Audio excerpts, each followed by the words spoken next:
Assalamualaikum, bersama saya Fatimah Siddiq. So hari ini saya akan menunjukkan tutorial tudung, tetapi berbeza sedikit. Apa yang bezanya? Sebab sebelum ni kita pakai shawl, kita pakai bawal printed dan sebagainya. Hari ini saya memilih semi instant dan kainnya kain cotton. Kenapa saya pilih ini? Kebanyakan orang takut nak pakai semi instant sebab ada satu cara je kita boleh pakai. Sebenarnya kalau kita pakai semi instant ni, banyak cara yang kita boleh pakai. Cumanya kata kuncinya adalah kreatif, ya. Okey, jadi kita mulakan gaya pertama kita menggunakan semi instant dan saya memilih shawl daripada galeri Ariani, iaitu Sarah tie bag. So let's get started.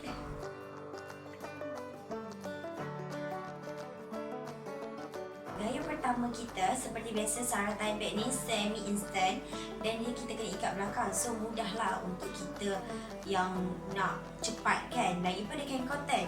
Apa yang gaya yang selalu kita boleh buat dengan Sarah tie bag ni? Yang pertama, kita akan tarikkan dia naik ke atas. Okey, naik ke atas macam ni dan tekan dia. Okey, rapihkan yang bahagian sini, bahagian sini.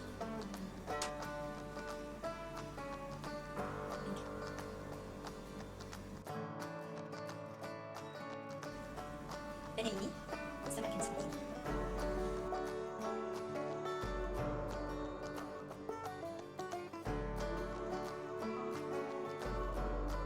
Cara yang kedua pula, kita ambil sebelah kiri ataupun kanan, tak kisah sebab dia adalah sama je dua-dua kan. So kita ambil di sebelah yang mana anda selesa. Macam saya selesa di sebelah kiri. Saya akan ambil dan letakkan pin di bahagian sini, bahagian kanan. Okay. Okey, dan kita betulkan bahagian di sini supaya dia nampak lebih kemas. So apa seterusnya adalah kita ambil bahagian belakang ni, naikkan sedikit ke atas. Okey, supaya dia begini. Okey, dan jalurkan di bahagian tepi supaya dia masih kekal cantik.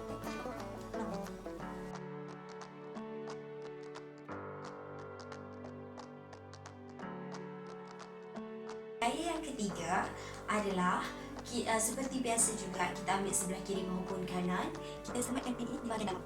Okey, okey, dan bahagian ini naikkan dia, jalurkan di bahagian sini dan jalurkan di bahagian sini.